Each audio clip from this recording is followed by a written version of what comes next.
Yeah. Nine. Do-do-dum. Hey. Hey, yo, I'm back around. Okay. So ask around. So start whatever? Yep, right now. What's good, everybody? It's Justin from Uncle Jay's Vintage. I'm here chilling with Bob at AM PM Gallery. We're about to go with my top 3 hats. Perfect. Dumb extra right now. Oh, hey, Bob. When I go po, just laugh right until I run out of gas, at the gas. Yo, welcome to another episode of Chilling with Bob, where we only talk about some of the flyest, nostalgic, and trendiest hat drops of today. And right now we are live inside of the AM PM Gallery right here in East Williamsburg, Brooklyn. But my next guest is the mastermind behind the brand Uncle Jay Vintage, a brand that doesn't just sell vintage, but also curates it. To me, they live in the intersection between memory, vintage, and taste. But recently, he started gaining traction with his Uncle Jay Vintage hats that I feel like give the same archive look, but in a new, elevated way. So I had to come down, talk about his journey, talk about his perspective on vintage, why vintage is still important to him, and also get his top 3 hats. So everybody, without any further ado, help me. Welcome to the show, my guy, Uncle Jay. What's up, bro? Okay, thank you for being on the show. My intro it'd be a lot. It'd be a lot to get out. Okay. I appreciate you for being here, man. Thank you. How you feeling? How's everything? I'm good, feeling good. It's an early morning. Yeah, this is Good weather. yes. Early morning number 1 is the earliest I've ever shot the show, but this is good. This is a good training for me. You know what I'm saying? To wake up and be on point. But yeah, Jay, I appreciate you being here. But before we start, man, let's let everybody know what we're here, where we're at. A little bit about the AM PM Gallery. Why is this important for you to be here? Okay, so we're here at AM PM Gallery, 108 Marcy Avenue. Currently, I'm selling my clothes out of here. So mainly what I do, I make the hats. Mm-hmm. I'm a hat collector. I make the hats. But what got me into making the hats was selling vintage clothing. I've been working with Joe, the owner here, for maybe 2 years about. But now this is my home base where you could shop everything in person. And yeah, I mean, that's pretty much it. I've been having a lot of New York stuff recently. So if you ever need some good New York vintage sportswear, come through, check out the collection. Perfect, man. It's my first time being here. Amazing spot, man. You guys had to come down. But Jay, without any further ado, man, it's been a long morning. I think everybody's ready. I'm ready. Let's get into your first top 3 hat. Okay, so I'll say this is my first. These are all the 3 that I brought with me today are all from the same brand. They're from ANCO, which if you don't know is American Needle Knitting Company. It's just the acronym that they used. I think this hat is probably from 96 or 98, but it features all of the years. So it's got all the accolades for each one of the championships that the Yankees had won. Right. And I really want to focus on, so what I like about this hat is the shape especially, which kind of gave me a little bit of inspiration for what I'm making right now. The hat shape is kind of based off that boxy square look. Right. Kind of gives it a vintage feel. So yeah, this is probably, to be honest, I mean, I sell clothes, I collect them, but everything is cyclical with me. So this is one that really means a lot to me. I buy these, when I get these ones, new with tags, so these kind of cost like a lot of money. Right. So I wear the shit out of them though. Like you could tell, this is really worn. Yeah. That's let the people see it. You can put it right here on the table.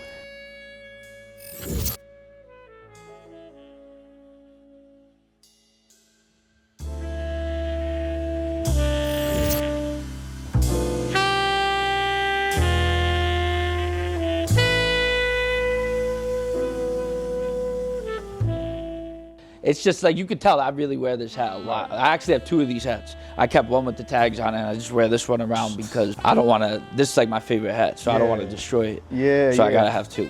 Same thing with like Jordans. Same shit people do with Jordans. Yeah, same thing, wearing them out. And that's what I'm saying. So when I came in, I looked, and I'm like, seeing you online, and I'm like, man, number 1, I was drawn in by the branding of Uncle Jay Vintage, right? You just had that nostalgic style to you, right? And I was always wondering, like, what got you into vintage, right? So it started probably, I was like early high school, I would say, just going to thrift stores, broke kid. Right. Didn't really have that much money.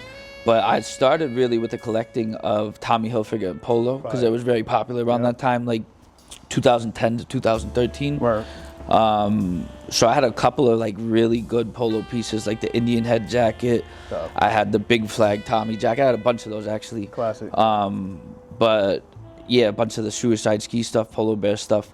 I eventually started selling that, and that's kind of what funded what you see today. That's like the start of the business, was me selling that and then putting the money back into, and like kind of finding my niche with the sportswear stuff, because everyone always needs sportswear. Like they always want to go to a game and stuff. Especially around here, you might just find somebody walking by. They're here for the weekend to go to a Yankees game or a Knicks game. They want a jacket. They want a shirt. They want to look They want to look nice. So it's just I found my niche that way. But that's really how I got into it, just being like a broke kid and wanting like fly shit. Yeah. No, it's crazy because vintage, always going thrifting. I didn't even realize how thrifting would be even just the idea in a business side of things, where people started to like really indulge in it even more. Because like the same thing for me, always going thrift shopping. Like one of my favorite thrift stores is like L Train Vintage, right? Just to go there and just, just indulge, man. For me, it was always about the essence of grabbing like a nostalgic piece that was just difficult to find now, right? You know what I mean? And just similar to this hat, right? So when I seen this hat earlier on, a little bit off camera, I was just like, this is crazy. The stitching behind it, right? The World Series in the back, World Series Championship, like you said, the accolades of the years of the Yankees World Series.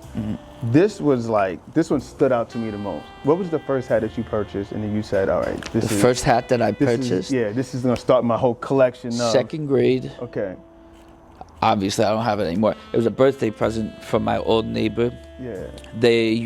It was a Yankees hat. It was a red Yankees hat, and the front was like a printed, and it had a bunch of little Yankee signs all over. They were red, black, and gray, or red, white, and gray. Right. The front panel was black, and the rest of it was red. And then there was a tiny embroidered Yankees sign on it. So that was my first hat.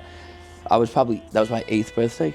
And I started collecting hats ever since then. That's crazy. And I'm 29 now, so I've been collecting hats for 21 years. Since forever. Yeah. But yeah, coming in here and seeing this right here, I get it, bro. The crown in this is fire, right? American Needle, doing the show, you get to meet so many different people that also source vintage clothing. They talk about American Needle. I really didn't know that American Needle was the hat that had, I guess they were big during the 90s or the 80s, whatever, and they were known for those vintage hats. I really didn't know that. So certain styles within American Needle, obviously, every brand has those big styles, but this specific style, so all 3 of the hats I brought, just a disclaimer, same style, just different teams. Yeah. Because I really just like wearing New York sports stuff. We're in New York. Right. I'm not really going to wear another city stuff. Yeah. But yeah, it's all the same. And I mean, I would say this is up there with some of the best ones in that era.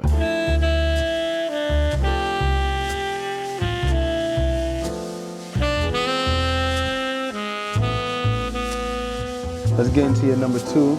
Okay. Number 2, we'll go with this one. Tough. It's the Giants, the white dome. Tough. They come in black as well, I think. But I don't know, I like the white. It's just a little bit cleaner. Obviously, it gets a little dirtier. But same thing. A lot less accolades because obviously the Yankees won a lot more. But by this time, I think this is a 91. So they got 2 Super Bowl wins by this time. Same shape, same exact thing pretty much. Doesn't really differ too much, if that makes sense. But yeah, it's the same exact thing. Both American Needle on the white tag and go. And yeah, this is definitely my second. I've had a lot of fun nights in the shop. A lot of fun nights. You can see I really sweat in this. Yeah.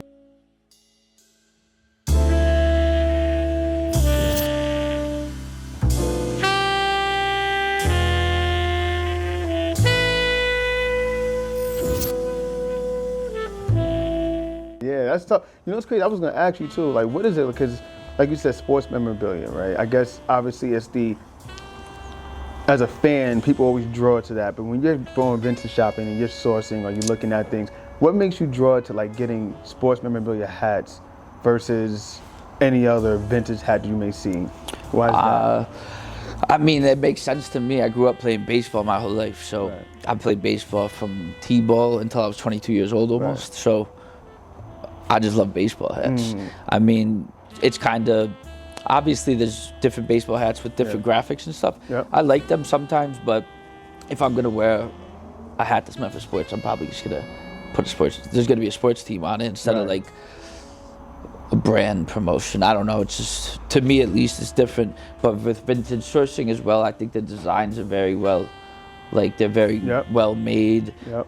Very. Some of them could be very loud, and especially like the Salem Sportswear T-shirts and stuff like that with the big cartoons on it. Those are my favorite shirts that we make. I have a couple of them on the racks. Those are easily my favorite ones. Yeah. See, that's what I was saying too. I think for me, when I see people wearing vintage clothing, that's why when I walked in, easily I'm drawn to it, right? Because it's hard to remake that style, right? It's hard for me to get that style today. Like people can try to remake a certain hat that kind of gives off that vintage look, but if for some reason it's hard to kind of nail it the way when you could buy something from that time. Yeah, so I think what it really is the big companies that have too many people involved. So with a small person, I know what I want.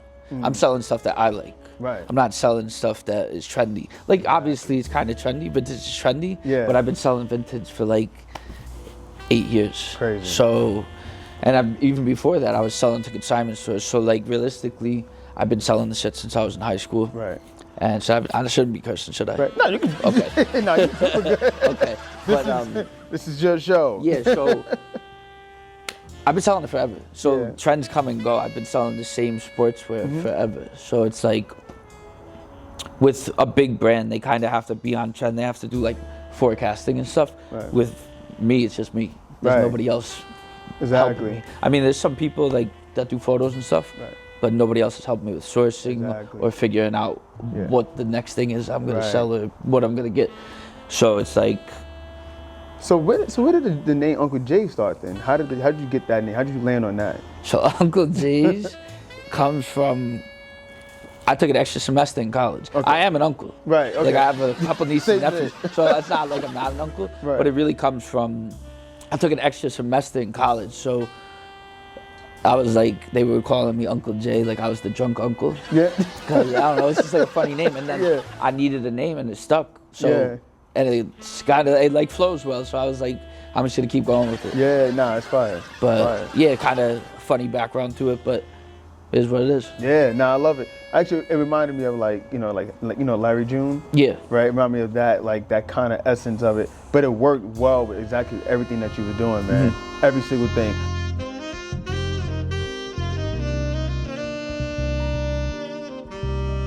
This is the third one.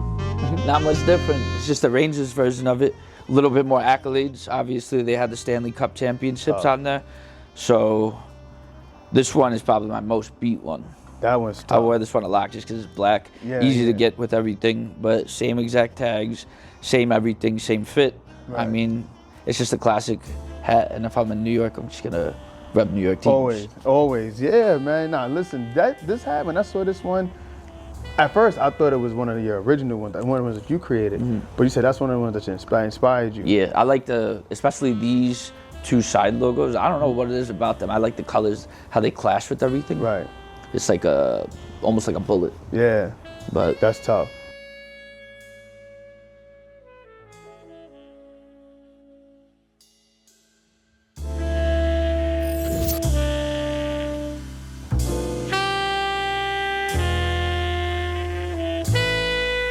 And the fact that, because right now I know you're designing too, right? And we spoke a little bit about how crowns are. Like, what are the things when you look at hats? What are the things about the structure that you pay attention to now versus when you were just buying a hat and just saying, I'm gonna pick it up? But now that you're designing hats, what are some of the details of the structures that you look at with hats? I would go with a boxy fit, especially if we're talking about structure. Boxy, not super structured. So with these hats that I have right now, we have the buckram flap is not sewn in. So with like a fitted hat, you know how the whole front is hard? Right. With these hats, I have it so it's just sewn on the bottom. Right. It kind of flaps around. It gives you a little bit of wiggle room. And after you wear it, it kind of like gets worn down, so it gives you a little less structure, but it's still there. So it's like you don't have to keep the cardboard. Right. Yeah. So that's what I'm really looking for with that. It's like more casual than a fitted hat. Like you could wear this with a button-up shirt. It doesn't look like out of place. Exactly. You know what I'm saying? And then, yeah, that's pretty much what I'm looking for. More boxy, less of a round brim, and semi-structured is what I would call it. So who would you say today, right, if you had to think of a brand, what brand would you say would make some of the best hats or some of the hats that's closest to the style that you would like? I would say, as of recently, maybe Eversfield Vintage. I like, that's kind of how these are, the wool fabric. Yeah. Kind of inspired by that, I would say. I would say Eversfield Vintage, the quality is really high, but the price tag's also like incredibly high too. Right. So it's like, you get a good medium with this as opposed to that. But I would say Eversfield Vintage is probably quality-wise the best one. You know, it's crazy because you mentioned price points. I'm one of those people where if it's a hat that I like, there's certain things we have our things that we'll spend our money on.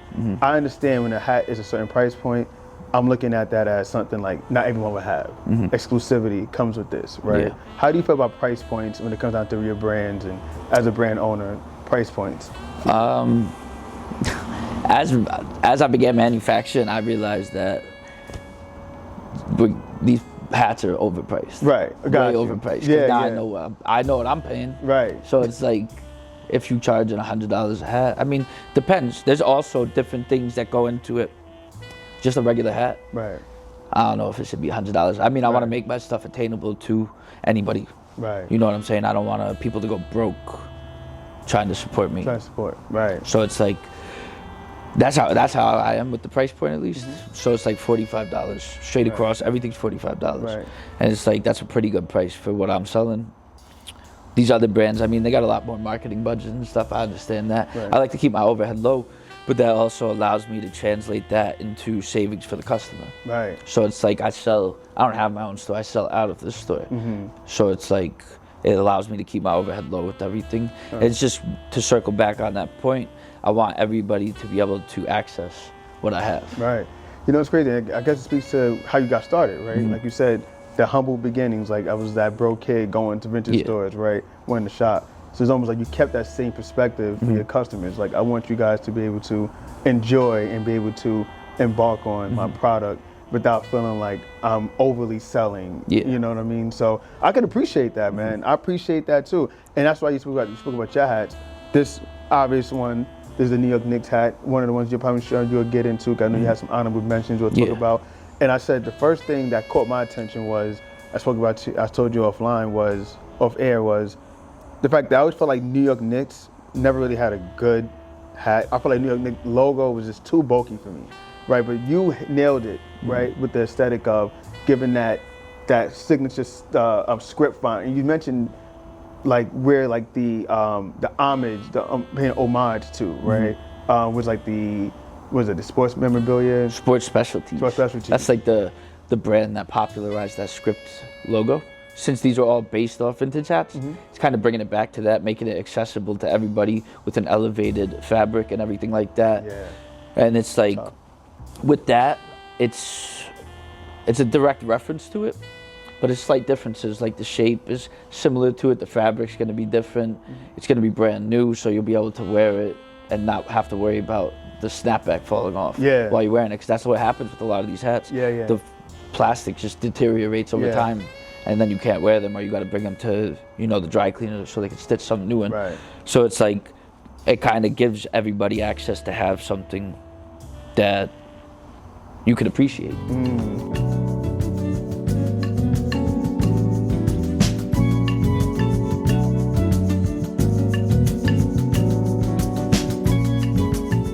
I know right behind us is all your honorable mentions, and all of them are fire. So we can go right into the honorable mentions, and we could definitely take a little detailed dive into them. So this one, I'll start with this. This is actually the first sample that I made when I was like, I'm gonna start making these hats. Let me get a sample made. So it's this one, the contrast stitching on the brim, completely unstructured. It doesn't even have my tags inside of it. Tough. It has nothing inside of it. This is like the first thing that I made. Right. And I was like, let's see how this works, and then it took off.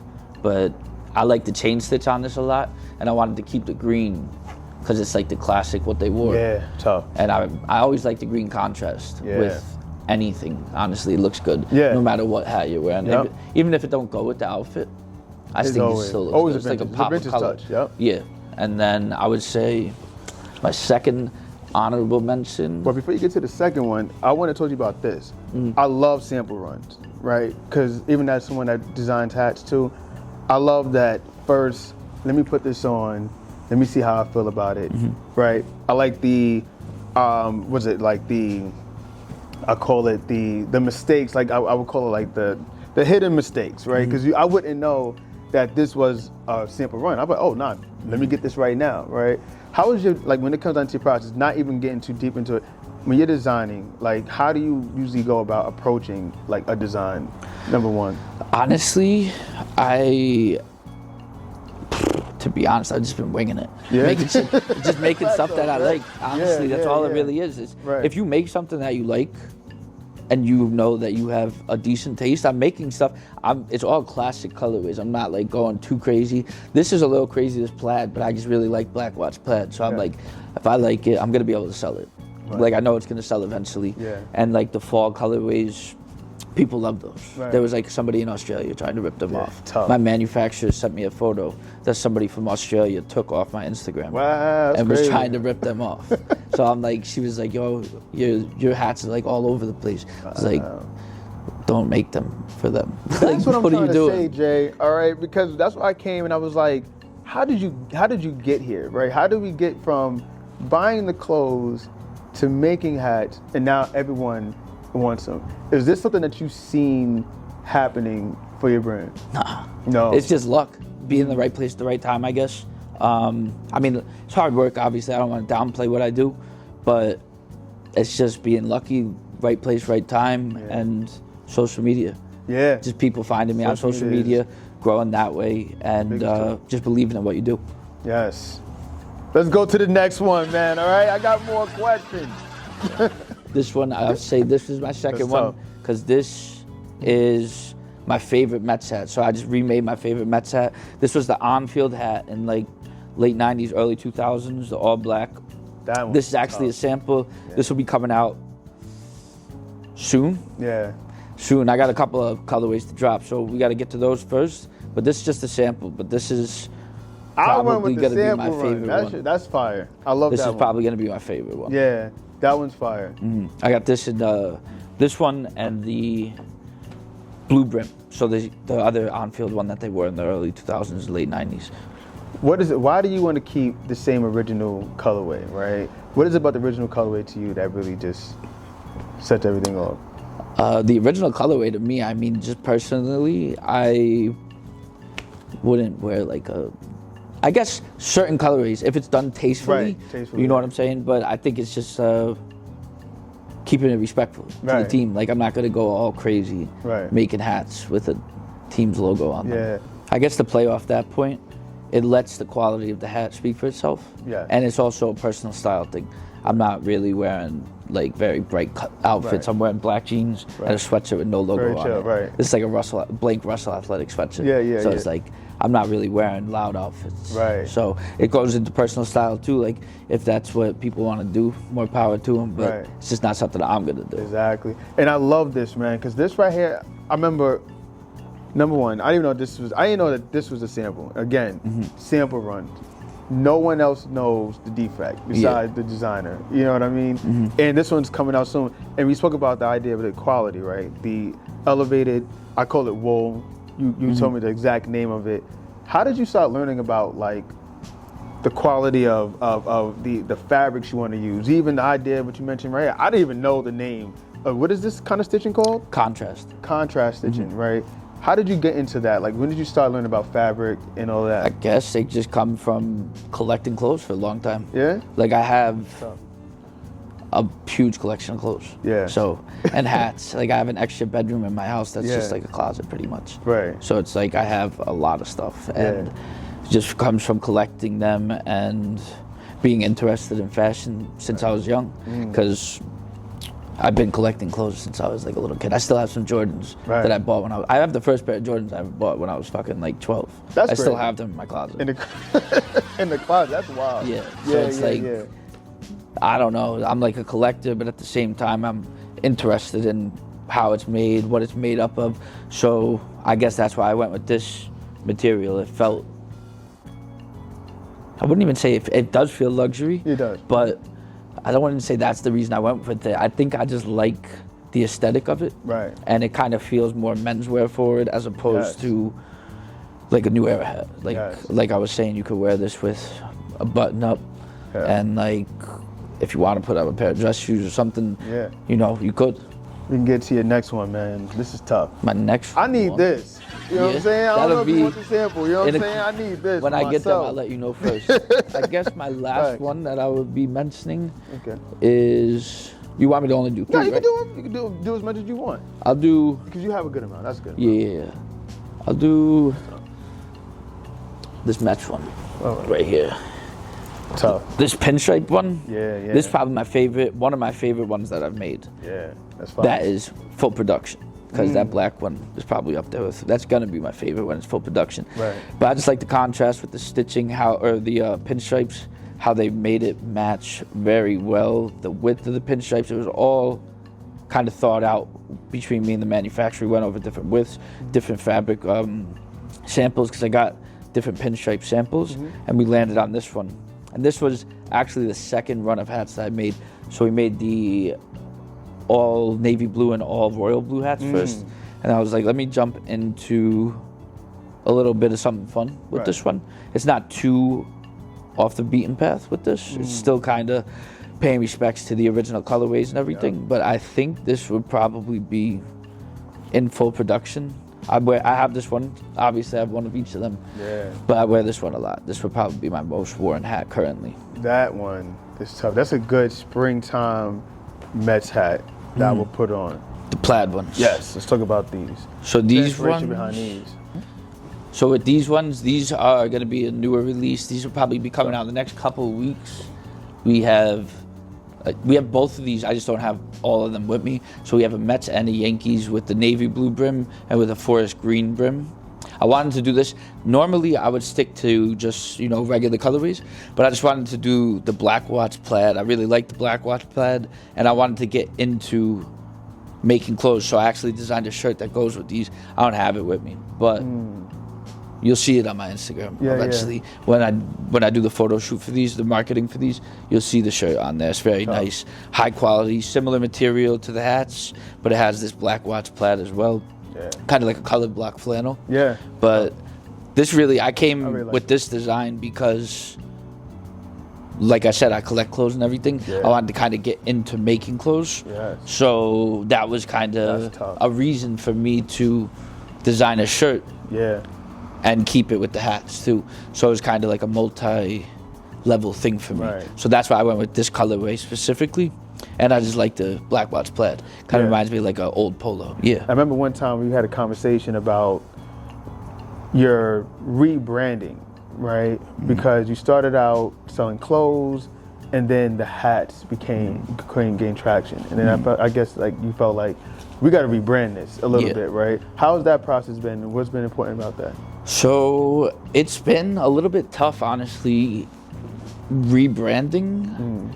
But what's going to end up happening with the hats and everything, I'm always going to sell vintage clothing, but it's eventually what I want to do is tie it all together with making clothes, making hats, Right. moving away from the sports teams kind of branded, even though I was saying I would rather have a sports team on my hat. It would be more like menswear focused, where you would have the kind of slightly structured hat, Right. something you could dress up, dress down. You'll see it when I start posting on the Instagram and everything. It'll probably be, I'll still keep everything with the vintage, and then I'll branch off under another name with a couple of people, and we already have the clothing lines made up and everything, so we just got to get to a point where we can get full production and start dropping them. So it's going to be like 4-piece sets, And I'm really excited for that actually. Yeah. But that's going to be a process, getting into going from secondhand clothing and the knowledge that I have about that to now designing. And do you not see that? How do we get there? Like, the idea of believing in yourself, right, is probably the most focal point that I got from that. Yeah. Right? Starting out and just saying you was doing something just tastefully for yourself, to saying, you know what, I want to give this to other people. Right? Yeah. How did you get to a point of saying, you know what, I believe in myself so much that I want to elevate this brand, not from just sourcing vintage to now creating my own? I guess just looking at what was happening with everything, I was building confidence through selling this to them moving into these having a good reciprocation, I guess, from the customers. And then when I started, I posted a couple of pieces that I made on my Instagram already, on my stories and stuff, and people went crazy over them. Like, a lot of people are trying to buy them. On average, I'm getting more likes and like traction and stuff on the stuff that I'm making than the vintage stuff. I mean, the vintage stuff sells no matter what, but it seems like people want what I'm making. So it's like, why not just continue with that? And I've always been into fashion, so why not continue making what I like? I'm not going to really stray away. Like I was saying before, with the big companies, they have to make what's on trend. I can keep my prices low and reasonable and not have to break my back and still be able to create what I want to wear and give it to other people. I guess it's just building confidence through years of experience is really what it comes down to. Yeah, man. No, I love it, and I see it, because I'm like, dude, you told me about you selling hats in Australia, you got people in Japan buying your hats, right? And that all goes to me, for me to know that you know what you're doing. Yeah. Right? This is not just something that you just said, I picked up on and said, I want to just create a business for myself so I can make extra income, right? You would say, this is something that you really honed in for yourself, and then you just decided to give it out to the world. But yeah, like, for instance, let me just choose this Mets one, right? That Mets one? Yeah, I'm a Queens native, man. So when you talk about Mets, I'ma always go for these if I can, bro. Like, when you coming down with your designs, right? I'm looking at these right here, right? And I'm like, it can't be by accident, right? That we're designing for these teams, right? Now that you're in the sales of, in this business of selling hats, how do you come up with your next concept? Like, how do you start to get from, building the Knicks hat, the Mets hat, to saying, you know what, I'm gonna do a plaid version of this, right? Or even when it comes down to your teams, like, how do you get to the next idea? Okay, so when it comes down to the teams, I'm only ever gonna make New York teams. Right. So I just have those teams to pick from. Right. So it's really just gonna be that.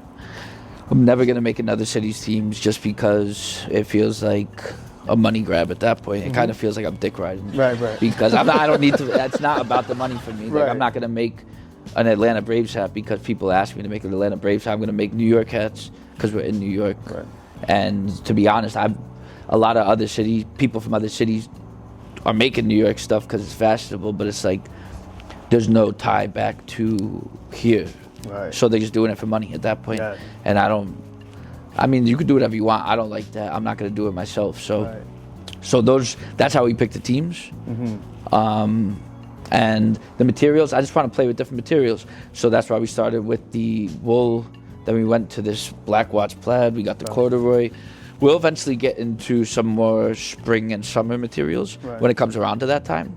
But for now, I'm just making what I like. Right. Like, that's really my answer for a lot of this stuff. I'm just thinking about what I like and making it. Yeah. So what do you see yourself? Do you see yourself more of a businessman or a creator? Right now, I feel like more of a businessman, but I do feel like I'm getting to a point where, like I said, I'm trying to design stuff. I'm getting to a point where I feel like it's going to get to a point where I'm going to be more of a creator or a creative of Why that is that? matter.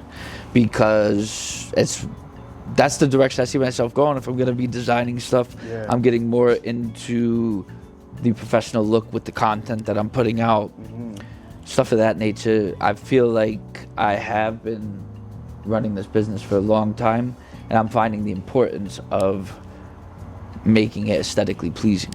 Yeah. And which I never was really into before. Do you feel like it's hard to balance the two? Right. Yeah, definitely. I feel like that. I feel like for me, I'm more on the creative, and I'm learning more about being more business and important.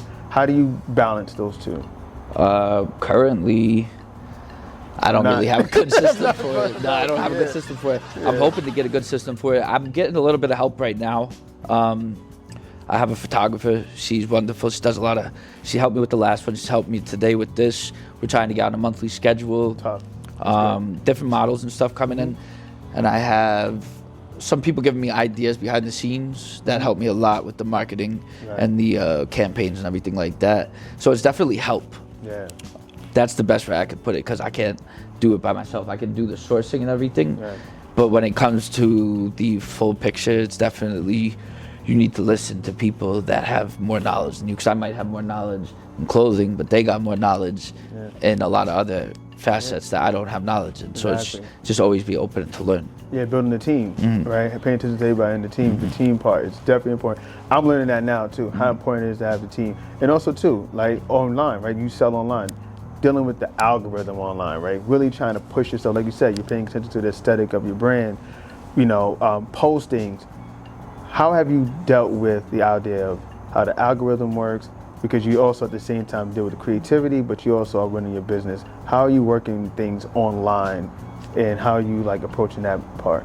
So the algorithm, I still have not learned that. Yeah. To be honest, that is tough, and I feel like it changes a lot. You just got to stay consistent with what you're doing. And if you stay consistent, people will start to notice that, I think. Yeah. Because it's all about consistency and putting out a good product. Right. So if you're putting out a good product, you're going to get the organic following. The following is going to be turning into your customers after a while. So it's just about staying consistent and putting out quality product. These hats are amazing, Jay. I appreciate you being on the show, man. Honestly, everything that you're doing is amazing. The success that you're seeing, bro, I'm hoping that, and I know you're gonna see even more, right? I will be back to grab this Mets one. Where's Right it at? there in the back. This one, hold me down. You know what I'm saying? And man, I appreciate you guys. Everybody, I will leave Jay's information in the bio. This is season 8 of Chilling with Bob. Top 3 hats. Jay, you are the man, my Thanks for brother. having me. Thank you so much. We're out. All right. Dumb extra right now. Oh, hey, Bob. It was like, Like how you was talking about the price hit points and how you just trying to keep yourself in the Right. Yeah, that was good, right? I got you on that side. That was a real great way to answer. Yeah. Because I noticed that when you had Like, something, I'm gonna fix a you lot up. of people don't care about that. Yeah. You know what I'm Right. saying? They want the complete opposite. They want their shit to be unattainable yeah. Right. with high price points. 100%. Yeah, so it doesn't make sense for me to do that. Right. You know? I know And people that do that. right now, come on now. Yeah. No, it's true.